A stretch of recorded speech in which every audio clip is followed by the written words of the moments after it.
শহীদ আলী রায়হান ভাইয়ের সাথে আপনার পরিচয় কবে থেকে, আর আপনাদের বন্ধুত্বটা শুরু হয়েছিল কিভাবে? শহীদ আলী রায়হান ভাই যখন রাজশাহী কলেজে অনার্স পড়ার জন্য আসে, তার ঠিক 1 বছর পর হেতেম খাঁ বড় মসজিদে নামাজ পড়ার পরে আমার সাথে একজন পরিচয় করে দেয় তার। তো আমি দেখেছি যে শহীদ আলী রায়হান ভাইয়ের কাছে গেলে তিনি পরামর্শগুলো দিত সেইভাবেই, যেভাবে আসলে পিতামাতা পরামর্শ দিত। আমি অসুস্থ হইলে এমন কোনো অসুস্থ দিন নাই যে অসুস্থ হয়েছি উনি এসে আমার বাসায় এসে দেখা করে যায় না। গণঅভ্যুত্থানে ভাইয়ার যুক্ত হওয়াটা কিভাবে শুরু হয়, কিভাবে?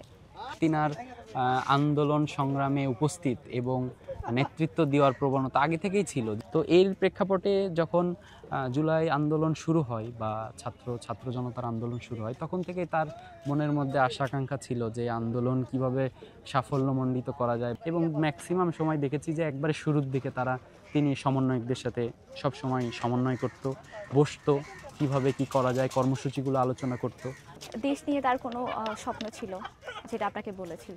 যে বাংলাদেশের মানুষ এত কষ্ট করে, এত মেধাবী মানুষগুলো, তারপরেও কেন টাকা দিয়ে এই জায়গায় মানে চাকরি নিতে হবে? বাংলাদেশ নিয়ে তার পরিকল্পনা ছিল যে বাংলাদেশটাকে সুন্দর একটা সোনার বাংলাদেশ গড়ার জন্য এই প্রথমে তার এইটা পরিবর্তন করা দরকার। আচ্ছা, মন খারাপ হলে সে কোথায় বসতো, আপনার সাথে দেখা করতো কোথায়, আপনাদের সবসময় দেখা হতো কোথায়? জি, মন খারাপ হইলে তিনি সবসময় ওই যে পদ্মা নদীর ধার, এটা একটা আছে আইবাদ আছে, আর একটা আছে টিবাদ, আর একটা আছে হলো মুক্ত মঞ্চ। উনি যেহেতু রাজশাহী কলেজে পড়াশোনা করতো, উনি মুক্ত মঞ্চে যে ওই যে নোঙর আছে, নোঙরটা আগে নোঙর ছিল না, মানে ওইভাবে সুন্দরভাবে বাধাই করে ঘেরাও করা হয় না, তো ওই নোঙরে ওই সাইডে চায়ের দোকানগুলোতে যে বসতো, ওখানে আমাদেরকে ফোন দিত, ডাকতো। ভাইয়া যেদিন শহীদ হলো, শহীদ আলী রায়হান ভাইয়া, সেদিন কি আপনি তার সাথে ছিলেন? হ্যাঁ, সেদিন না, মানে সেদিন তো সাথে ছিলামই, তার আগের দিন থেকে সে আমার সাথে ছিল আর কি। 4 তারিখ প্রোগ্রাম শেষে একসাথে যখন আমরা ছিলাম, তখন বলে আজকে থাকবো কোথায়। তো সবারই থাকার অবস্থা একটা বাজে অবস্থা ছিল। পরবর্তীতে থাকার জন্য আমি বলি যে ভাই আমি দেখি কোথায় থাকা যায়। পরবর্তীতে এক পুলিশ কমিশনার মানে পুলিশ কর্মকর্তার বাসায় ওনার ছেলে আমাদের পরিচিত ছিল, উনি আর কি আমাদেরকে থাকার জন্য বলে যে হ্যাঁ আপনারা এখানে থাকতে পারবেন। পরবর্তীতে আমরা 3 জন যাই। সকালবেলায় 5 তারিখ সকালবেলায় ফজরের নামাজ তার ইমামতিতে আমরা পড়ি। তিনি দোয়াতে মানে যখন দোয়া করে তখন বলতেছে যে তিনি যেন শহীদ হিসেবে, আল্লাহ যেন তাকে শহীদ হিসেবে কবুল করে। এবং আমরা যারা ছিলাম তা আমাদের জন্য তিনি দোয়া করে যে আমাদেরকে যেন শহীদ হিসেবে কবুল করে। এবং পরবর্তীতে দোয়া শেষ করার পরে উনি আমার হাতের উপরে এইভাবে হাতটা ধরে আর তার হাতটা ধরে, যারা আমি আরও যে 2 জন ছিল তাদেরকে হাত ধরে বলে যে আসলে জীবনে তো চলার পথে অনেক ভুল হয়ে গেছে, তো আসলে কি হবে, ফিরে আসতে পারবো না আজকের আন্দোলনের পরে। তখন মিছিল রেডি করা হচ্ছিল, তখন সিদ্ধান্ত হয় শহীদ আলী রায়হান ভাই ডান সাইডের নেতৃত্ব দেবে, মিছিলের সামনে থাকবে।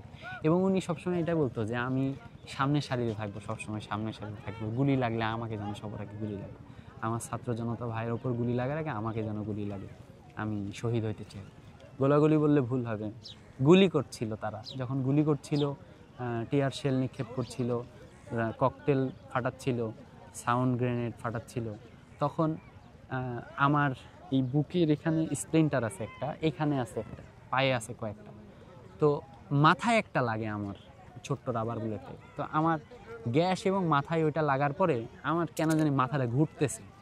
তো আমি তখন পিছনের দিকে ইউটার্ন নিই, যখন ওনাকে নিয়ে যাই, আমি যখন ইউটার্ন নিই তখন দেখছি ধরে ওনাকে নিয়ে যাচ্ছে 6 জন মিলে। কিন্তু উনি যে আলী রায়হান এটা আমি তখন জানতাম না যে উনি আলী রায়হান। পুরা মুখমণ্ডল তার রক্তে রঞ্জিত হয়ে আছে।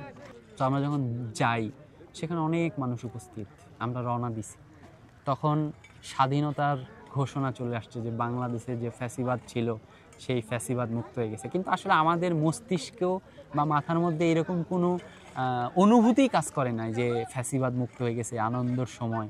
মানে আলী রায়হান ভাইকে সামনে রেখে সেই আনন্দ আসলে কোনোভাবেই মানায় না। যখন গুলিটা বের হয় তখন মনের মধ্যে একটা প্রশান্তি আসে যে না, সে মনে হয় আমাদের মাঝে ফিরে আসবে। এবং ডাক্তার বলে যে আসলে অপারেশনটা আলহামদুলিল্লাহ ভালো হয়েছে। তার সর্বশেষ তাকে যারা দেখেও নি, তার জানাজায় উপস্থিত হয়ে তাকে দেখেছে, তারাও তার মায়াবী চেহারা দেখে বলতে বাধ্য হয়েছে যে আসলে সে একজন দেশপ্রেমিক ছিল এবং সে দেশের জন্য শহীদ হয়েছে।